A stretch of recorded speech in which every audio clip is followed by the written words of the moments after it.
அஸ்ஸலாமு அலைக்கும் வரஹ்மத்துல்லாஹி வபரகாத்துஹு.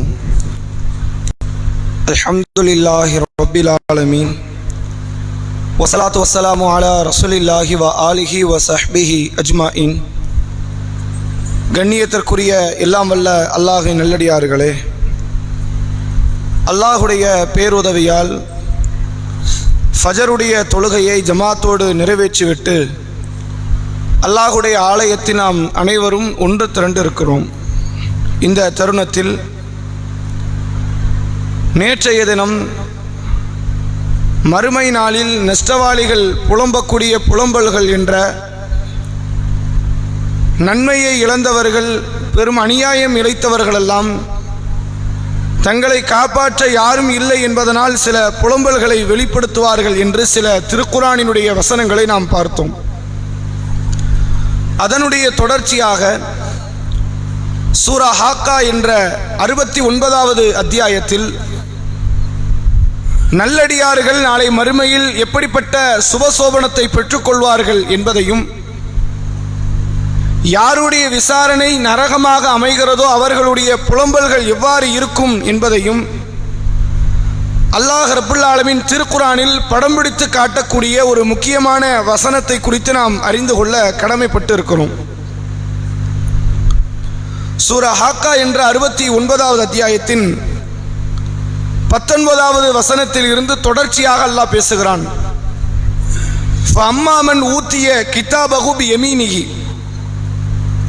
மறுமை நாளில் அல்லாஹுடைய விசாரணைகளினுடைய தன்மைகளில் ஒரு முக்கியமான ஒரு விசாரணை, மனிதர்கள் செய்த நன்மை தீமைகளை அல்லாஹ் ஒரு பதிவு புத்தகமாக பதிவு செய்து அடியார்களுடைய கரங்களில் அல்லாஹ் வழங்குவான். சில அடியார்களுக்கு அல்லாஹ் வலது கரத்தில் கொடுப்பான், சில அடியார்களுக்கு அல்லாஹ் இடது கரத்தில் தருவான். அது குறித்து அல்லாஹ் சொல்கிறான், ஃபஅம்மாமன் ஊத்திய கிதாபஹு பியமீனிஹி. யாருடைய பதிவு புத்தகம் வலது கரத்தில் கொடுக்கப்படுகிறதோ, அல்லாஹ் கொடுக்கும்போது வலது கையில் தான் கொடுப்பான். அவர்களால் வலது கையால் மட்டும்தான் பெற்றுக்கொள்ள முடியும், இடது கையை கொண்டு அவர்களால் பெற்றுக்கொள்ள முடியாது. அந்த அடியார்கள் வலது கையில் அந்த புத்தகத்தை பெற்றுக்கொண்டு சொல்வார்கள், ஃபயக்கூலு ஹாவு முக்ரவு கிதாபியா. வாருங்கள் எல்லோரும் எனது புத்தகத்தை வந்து படியுங்கள். இந்த புக்கில் இருக்கிறது என்னது? நான் என் வாழ்நாளில் செய்த நன்மை தீமைகள் இந்த புக்கில் இருக்கு. எல்லாரும் வாங்க என்னுடைய புத்தகத்தை வந்து நீங்கள் படியுங்கள். இன்னி லனன்து அன்னி முலாக்கின் ஹிசாபியா. இந்த மறுமை நீதிமன்றத்தை நான் சந்திப்பேன் என்பதை நான் உளமாற நம்பிக்கொண்டிருந்தேன். கண்டிப்பாக அந்த நாளை நான் வந்து சந்திப்பேன். அதுக்காக நான் நிறைய நல்ல காரியமெல்லாம் செஞ்சேன், தர்மங்கள் செய்தேன், ஹஜ் உம்ராக்களை செய்தேன், தொழுகையை நிலைநாட்டினேன், பல நல்ல காரியங்களில் நான் ஈடுபட்டேன். அதையெல்லாம் உலகத்தில் வச்சு பேசும்பொழுது நான் இதை செஞ்சேன் அதை செஞ்சேன்னு சொல்ல அனுமதி கிடையாது. மறுமையில் அல்லாஹ் அனுமதி அளிக்கிறான். அப்போ அந்த நல்லடியார் சொல்கிறார், எல்லோரும் வாருங்கள் என்னுடைய நன்மை புத்தகத்தை எடுத்து படிங்க. நான் என்னெல்லாம் நன்மை செஞ்சிருக்கிறேன், என்னென்ன தியாகம் செய்திருக்கிறேன் என்று நீங்கள் பாருங்கள். இந்த மறுமை நாளை சந்திப்பேன் என்று நான் எதிர்பார்த்து கொண்டிருந்தேன் என்று அவர் சொல்லுவார். தொடர்ச்சியாக அவர் பேசுகிறார், ஃபஹுவ ஃபீ ஈஷத்திர் ராதியா. திருப்திகரமான ஒரு வாழ்க்கையில் அவர் இருப்பார். ஃபீ ஜன்னத்தில் ஆலியா. உயர் ரகமான சொர்க்கத்தில் அவர் தங்க வைக்கப்படுவார். குத்தூஃபுஹா தானியா. அந்த சொர்க்கத்தினுடைய கனி வர்க்கங்கள் எல்லாம் கையெட்டுகிற தொலைதூரத்தில் தொங்கிக் கொண்டிருக்கும். குழு ஒஷரபு ஹனியம் பிமா அஸ்லஃப்தும் ஃபில் ஐயாமில் ஜாஹாவியா. இதற்கு முந்தைய காலத்தில் நீங்கள் பட்ட துன்பத்திற்காக வேண்டி இந்த சொர்க்கத்தில் நீங்கள் உண்ணுங்கள், பருகுங்கள், நிம்மதியாக வாழுங்கள் என்று அவர்களுக்கு சொல்லப்படும். அப்ப யாருடைய வலது கரத்தில் பதிவு புத்தகம் வழங்கப்படுகிறதோ அவர்கள் ஒரு நிம்மதிகரமாக மகிழ்ச்சிகரமாக அவர்கள் மக்களை எல்லாம் அழைத்து தான் செய்த நன்மைகளை எல்லாம் சொல்லி சொர்க்கத்தில் அவர்கள் நுழைவார்கள் என்று அல்லாஹ் ரப்புல் ஆலமீன் சொல்லித் தருகிறான். அதே போன்று அதன் தொடர்ச்சியிலே அல்லாஹ் பேசுகிறான், அம்மாமன் ஊத்திய கிதாபஹு பிஷிமாலிஹி. எவருடைய இடது கரத்தில் பதிவு புத்தகம் வழங்கப்படுகிறதோ, அந்த புத்தகம் வழங்கக்கூடிய ஸ்டைலை வச்சே புரிந்து கொள்ளலாம் அவர் நரகவாசி. அவரிடத்தில் நன்மை என்று ஒன்றுமே இல்லை, அல்லது இருப்பது மிக குறைவாக இருக்கிறது. பெரும்பான்மையான தீமைகளையும் பாவத்தையும் அநியாயத்தையும் செய்த நபராக அவர் இருப்பார். அல்லாஹ் சொல்கிறான், ஃபயக்கூலு யா லைத்தனி லம் ஊத்த கிதாபியா. இடது கரத்தில் பதிவு புத்தகத்தை பெற்ற மனிதர் சொல்லுவாராம், எனக்கு இந்த பதிவு புத்தகம் கொடுக்கப்படாமல் இருந்திருக்க கூடாதா? இந்த புக்கெல்லாம் கொடுத்துட்டானே, நான் யாரையாவது கூப்பிட்டு நான் நல்லது பண்ணியிருக்கேன்னு என் குடும்பத்தை கூப்பிட்டு சொல்ல முடியுமா? என் ஊர் மக்களை கூப்பிட்டு சொல்ல முடியுமா? என் தூதரை கூப்பிட்டு நான் சொல்ல முடியுமா? அல்லாஹ்வின் தூதரை நான் நிறைய நல்ல காரியம் பண்ணியிருக்கிறேன்னு காட்டி இந்த புத்தகத்தை காட்ட இயலுமா? லம் ஊத்த கிதாபியா, எனக்கு இந்த வேதம் கொடுக்கப்படாமல் இருந்திருக்க கூடாதா? யா லைத்தஹா கானத்தில் காலியா, விசாரணையோடு என் வாழ்க்கை என் கதை அதே ஒரேடியாக முடிந்துவிடும் போல் இருக்கிறது என்று அவர் வருத்தப்படுவார். ஒலம் அதிரிமா ஹிசாபியா, என் விசாரணை என்னவாகும் என்று எனக்கு தெரியலையே. நல்லா சொர்க்கமான நரகம்னு சொல்லல, ஆனால் புத்தகத்தில் இருக்கிற எந்த காரியமும் எனக்கு நல்லதாக அமையல. மற்றொரு வசனத்தில் அல்லாஹ் சொல்கிறான், மறுமை நாளில் பதிவு புத்தகங்களை அல்லாஹ் அடியார்கள்ட்ட கொடுப்பான். அதுல நரகவாசிகளுடைய பதிவு புத்தகம் கொடுக்கப்படும் போது அல்லாஹ் சொல்லுவான், அதை எடுத்து நீ படித்துப்பார். நீ சொர்க்கம் போறதுக்கு ஏதாவது ஒரு நியாயம் இருக்குதா நீயே யோசி. நீ சொர்க்கம் போக ஏதாவது ஒரு நியாயம், நான் இதை செஞ்சேன் அதை செஞ்சேன் அதனால நீ என்ன சொர்க்கம் அனுப்பலாம் என்று ஏதாவது ஒரு வாய்ப்பு இருக்கிறதா? இன்றைய தினத்தில் உனக்கு தீர்ப்பு கொடுக்க நீயே போதுமானவன். நான் கூட சொல்ல வேண்டிய அவசியம் கிடையாது. உனக்கு நரகம்தான், நீ நரகம்தான் போடு, நான் சொல்ல வேண்டியதில்லை. நீ படிச்சு பாரு, உனக்கே தெரியும் நீ நரகவாசி தான். நீ நரகம் போறதுதான் நியாயம் என்று உனக்கே தெரியும். ஏதாவது நீ செய்திருக்கிறாய் என்று அல்லாஹ் கேட்பான். அவர் அந்த பதிவு புத்தகத்தை புரட்டி பார்த்துட்டு, இது என்ன புத்தகம், எல்லா பெரியதையும் எல்லா சிறியதையும் அல்லாஹ் பதிவு வச்சிருக்கிறானே, ஒரு காரியத்தை விடலையே, இதுக்கப்புறம் என்னுடைய நிலைமை எப்படி இருக்கும் என்று அவர் வருத்தப்படுவார் என்று அல்லாஹ் திருக்குரானிலே பதிவிடுகிறான். தொடர்ச்சியாக அவர் பேசுகிறார், மா அக்னா அன்னி மாலியா, எனது செல்வங்கள் என்னை காப்பாற்றாமல் போய்விட்டது. இந்த உலகத்துல பொருளாதாரத்தையும் பணத்தையும் பேர் புகழையும் அதையெல்லாம் தேடி அதிகமாக சம்பாதித்து வைத்தேன். என் பேரை கேட்ட ஊர்ல எல்லாருக்கும் தெரியும். என்னை பற்றி என் அடையாளம் யாரும் சொல்ல வேண்டிய அவசியம் கிடையாது. எனது சொத்து பத்துகளும் எனது பதவியும் எனது புகழும் எனது அடையாளத்தை எடுத்து சொல்லும். அப்படி எவ்வளவு பெரிய ஒரு செல்வத்தை நான் சேர்த்து வைத்தேன், அது எதுவும் என்னை காப்பாற்றவில்லை. ஹலக்க அன்னி சுல்தானியா, என்னுடைய எல்லா ஆட்சி அதிகாரங்கள், என்னுடைய அனைத்து விதமான பட்டங்களும் பேரும் புகழும் அழிந்து மண்ணோடு மண்ணாகிவிட்டது. ஹலக்க அன்னி சுல்தானியா, எனது அதிகாரங்கள் அழிந்து நாசமாகிவிட்டதே என்று மறுமையில் இத்தகைய மனிதர்கள் புலம்புவார்கள் என்று அல்லாஹ் சொல்கிறான். இவனை காப்பாற்ற எதுவுமே கிடையாது. நபிமார்கள் வரமாட்டார்கள், குடும்பத்தார்கள் வரமாட்டார்கள், இவனோடு வாழ்ந்த நல்லோர்கள் வரமாட்டார்கள், இவன் அமலும் வராது, இவனுடைய செல்வமும் வராது, இவனுடைய ஆட்சி அதிகாரம் வராது. எல்லாம் அழிந்து மண்ணோடு மண்ணாக்கப்பட்ட அந்த நாள், அதனுடைய விளைவு பயத்தின் உச்சத்திலே அவன் இவ்வாறு புலம்புவான் என்று அல்லாஹ் சொல்கிறான். அதன் தொடர்ச்சியிலே அல்லாஹ் பேசுகிறான், ஹுதூஹு, இவனை நீங்கள் பிடியுங்கள், ஃபகுல்லுஹு, இவனை நீங்கள் விலங்கிடுங்கள், சும்மல் ஜஹீம ஸல்லுஹு, பிறகு இவனை நரகத்தில் கொண்டு போய் சென்று கருகச் செய்யுங்கள். கொடூரமான தண்டனை உனக்கு நீங்க கொடுங்க. சும்ம ஃபீ சில்சிலத்தின் தரஊஹா 70 திராஅன் ஃபஸ்லுகு, 70 முழம் கொண்ட சங்கிலிகளால் இவனை நீங்கள் பிணையுங்கள் என்று சொல்லி அல்லாஹ் ரப்புல் ஆலமீன் அந்த அடியார்களுக்கு எதிராக மிக பெரும் அளவில் ஒரு கடுமையான தண்டனையை பிரயோகப்படுத்துவான் என்று மார்க்கம் நமக்கு சொல்லித் தருகிறது. இந்த செய்திகள் எல்லாம் நமக்கு உணர்த்தக்கூடிய பாடத்தை நீங்கள் பாருங்கள். இந்த உலகத்தில் எது முக்கியம் என்று நாம் போராடி கொண்டிருக்கிறோமோ அதுவெல்லாம் மறுமையில் முக்கியம் இல்லை என்பதை புரிந்து கொள்வோம். ஆட்சி அதிகாரம் இந்த உலகத்தில் முக்கியம், பேர் புகழ் இந்த உலகத்தில் முக்கியம், பதவிகள் இந்த உலகத்தில் முக்கியம், பொருளாசை இந்த உலகத்தில் முக்கியம், பெரும் பெரும் அளவில் செல்வத்தை சேர்ப்பது இந்த உலகத்தில் முக்கியம். இந்த உலகத்தில் எதுவெல்லாம் முக்கியம் முக்கியம் என்று போராடுகிறோமோ அது அனைத்தும் நாளை மறுமையில் ஒன்றும் இல்லை என்று அல்லாஹ் காட்டி விடுவான்.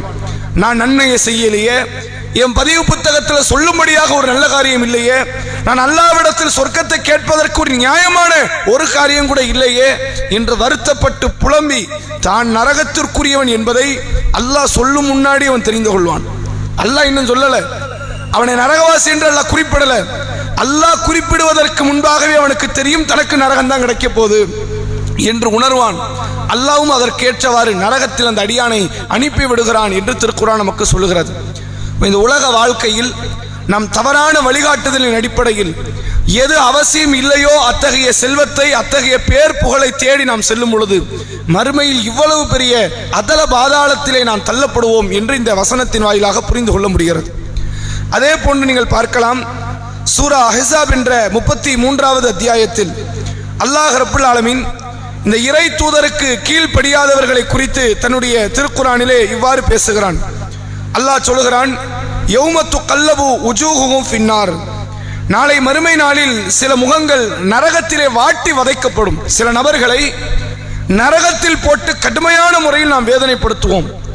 யகூலூன யா லைத்தஹா அத்தானல்லாஹ வ அத்தான ரசூலா, அந்த நரகத்தில் இருக்கிற அந்த நரகவாசிகள் அப்போது புலம்புவார்களாம், நான் அல்லாஹ்வுக்கு கீழ்ப்படிந்திருக்க கூடாதா, அல்லாஹ்வுடைய திருத்தூதருக்கு நான் கீழ்ப்படிந்திருக்க கூடாதா, இன்னா அத்தானா சாதத்தனா வ குபரானா ஃபஅதல்லுன சபீலா, யா அல்லாஹ் எங்கள் முன்னோர்களுக்கும் எங்களில் பெரியவர்களுக்கும் எங்களில் மூதாதையர்களுக்கும் நாங்கள் கட்டுப்பட்டோம், அவங்களாம் எங்களை சொர்க்கத்தில் கூட்டு போய் சேர்த்துருவாங்க, எப்படியாவது எங்களை காப்பாத்திடுவாங்க, அல்லாஹ்வுடைய வேதனையிலிருந்து எங்களை தப்பிக்க வைத்து விடுவார்கள் என்று எதிர்பார்த்து நாங்கள் கட்டுப்பட்டோம், கீழ்ப்படிந்தோம். ஃபஅதல்லுன சபீலா, அவர்கள் எங்களை வழிகெடுத்து விட்டார்கள். மறுமையில் என்ன புலம்பல், யாரை எந்த விஷயத்திற்கு வழிகாட்டியாக வைக்க வேண்டும் என்பதை முடிவெடுக்கிற இடத்துல நாம தான் இருக்கிறோம். ஒரு முக்கியமான படிப்பு படிக்க போறோம்னு வைங்க, நம்முடைய ஆண் பிள்ளைக்கோ பெண் பிள்ளைக்கோ 12ஆம் வகுப்பை தாண்டி ஒரு முக்கியமான படிப்பை நோக்கி அழைத்து செல்லணும்னா எந்த ஆலிம் சாட்டியும் யாரும் பிள்ளையை கொண்டு போய் சேர்க்கறது கிடையாது. என் பிள்ளை 12 படிச்சுட்டான், நல்ல மார்க் எடுத்துட்டான், என்ன படிக்கலாம் நீங்க நினைக்கிறீங்க கேட்போமா? அதற்குரிய பதவியில் ஒரு நல்ல அரசு உத்தியோகத்தில் கை நிறைய சம்பாதித்து நிறைய படித்த ஒரு பட்டதாரி கிட்ட கொண்டு போய் விடுவோம் பிள்ளைய. என் பிள்ளை என்ன படிச்சா சரியா இருக்கும் நீங்க சொல்லுங்க, ஊர் உலக சூழ்நிலையில் இப்போது எந்த கல்விக்கு முக்கியத்துவம் இருக்கிறது என்று அந்த துறை சார்ந்த நபர்கள்ட்ட கேட்டு அதற்குரிய தெளிவை பெறுவோம்.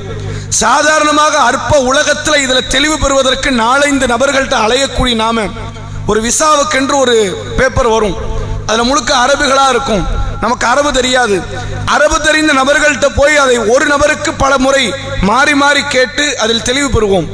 உலக காரியத்தில் தெளிவு பெற வேண்டும் என்று தெரிந்த இந்த முஸ்லிம் சமூகத்திற்கு, இந்த மனித குலத்திற்கு மரணத்திற்கு அப்புறம் சொர்க்கமா நரகமா என்று மிகப்பெரிய தீர்வு கொடுக்கக்கூடிய அந்த காரியத்தில் அதில் கூடுதலாக ஒரு 4 ஆலிம்கள்ட்ட விளக்கம் கேட்கணுமே, 4 குர்ஆன் வசனங்களை படிக்கணுமே, சில ஹதீஸ்களை எடுத்து புரட்டணுமே.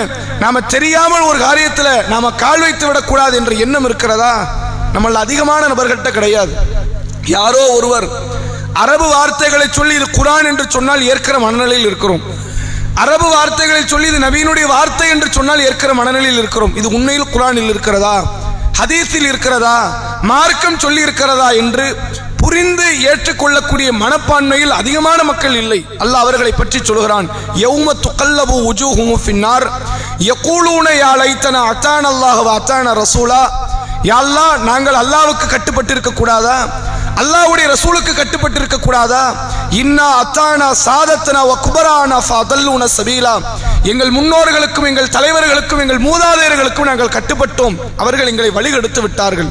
தொடர்ச்சியாக அவர்கள் சொல்லுவதாக அல்லாஹ் திருக்குர்ஆனிலே சொல்கிறான், ரப்பனா இன்னா அத்தானா சாதத்தனா வ குபரானா ஃபஅதல்லுன சபீலா ரப்பனா ஆத்திஹிம் லிஃபைனி மினல் அதாப் வல்ல அன்ஹும் லானன் கபீரா, யா அல்லாஹ் எங்களை எவர்களெல்லாம் மார்க்கத்தை சொல்லி வழிகெடுத்தார்களோ, எவர்களெல்லாம் மறுமையை சொல்லி வழிகெடுத்தார்களோ, எங்களை நரகத்திற்குரியவர்களாக மாற்றுவதற்கு எவர்களெல்லாம் துடித்தார்களோ, அப்படிப்பட்ட எங்கள் முன்னோர்கள், எங்கள் தலைவர்கள், எங்கள் மூதாதையர்கள், எங்களில் பெரியவர்கள், அவர்களை கடுமையான முறையில் நீ சபிப்பாயாக, அவர்களுக்கு இரட்டிப்பு மடங்கு வேதனை நீ தர வேண்டும் என்று அல்லாஹ்விடத்தில் அந்த நரகவாசிகளுடைய கடைசி கட்ட கோரிக்கையாக இது இருக்கிறது என்று அல்லாஹ் சொல்கிறான். அப்ப அல்லாஹ் அதற்கு பதிலளிப்பதாக சூரா ஆராஃபிலே வேறு ஒரு வசனத்தில் அல்லாஹ் பேசுகிறான், அவர்களுக்கு மட்டுமல்ல அவர்களை கடைபிடித்து உங்களுக்கும் இரட்டிப்பு மடங்கு வேதனை தான் நடக்கிறது. யாருக்கும்? யாரை தலைவர்களாக நீங்கள் ஏற்றீர்களோ, யார் உங்களை வழிகெடுத்தார்களோ, யார் உங்களை மார்க்க சிந்தனையில குழப்பி நடந்தார்களோ, அத்தகையவர்களுக்கும் இரட்டிப்பு மடங்குதான், அவர்களை பின்பற்றிய உங்களுக்கும் இரட்டிப்பு மடங்குதான் என்று சொல்லி அல்லாஹ் அவர்களை நரகவாசிகள் என்று அல்லாஹ் அடையாளம் கட்டுகிறான். எவ்வளவு பெரிய கை சேதம் பாருங்க. இந்த துன்யாவில் செல்வத்தை நோக்கி அழைத்த நாம் பின்பற்றி சென்றாலும் சரி, மறுமையில் கை சேதம்தான். இந்த துன்யாவில் மார்க்க அறிவை குர்ஆன் ஹதீஸிலிருந்து பெறாமல் மார்க்க அறிஞர்களுடைய நாவுகளில் இருந்து மட்டும் பெறக்கூடியவர்கள், தவறான மார்க்க சட்டங்களை கடைபிடிக்கக்கூடியவர்கள், முன்னோர்கள் பெரியார்கள் மூதாதையர்களை கடைபிடித்து வாழக்கூடியவர்கள், இவர்கள் நாளை மறுமையில் நஷ்டவாளிகளாக மாறி நரகத்திலே புலம்புவார்கள் என்று அல்லாஹ் சொல்கிறான். அத்தகைய புலம்பக்கூடிய இடத்தில் அல்லாஹ் நம்மை வைத்து விடக்கூடாது. அல்லாஹ் நம்மை பாதுகாக்க வேண்டும் என்ற ஒரு எதிர்பார்ப்போடு எந்த நேரத்திலும் எந்த ஒரு மார்க்க செய்தியை கடைபிடித்தாலும் சரி, அது குர்ஆன் ஹதீஸில் இருக்கிறது என்பதை ஊர்ஜிதப்படுத்தி அதை தெளிவுபடுத்தி விட்டு கடைபிடிக்கிற இடத்தில் நாம் இருந்தால் இத்தகைய ஒரு இழிவுகரமான ஒரு வாழ்வில் இருந்து அந்த சூழ்நிலையில் இருந்து அல்லாஹ் பாதுகாப்பான். நாம் புலம்புவதனால் அல்லாஹ் மறுபடியும் இந்த உலகத்தில் இன்னொரு வாய்ப்பை தரப்போவது கிடையாது. வருத்தப்பட்டு விட்டான், கவலைப்பட்டு விட்டான் என்று அல்லாஹ் ஒரேடியாக மரணத்தையும் தரப்போறது கிடையாது.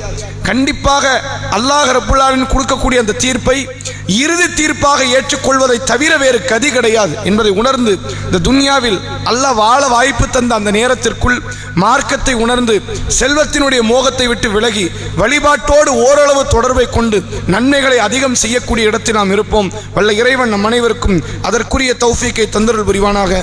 வாஹிரு தஅவானா அல்ஹம்துலில்லாஹி ரப்பில் ஆலமீன். அஸ்ஸலாமு அலைக்கும்.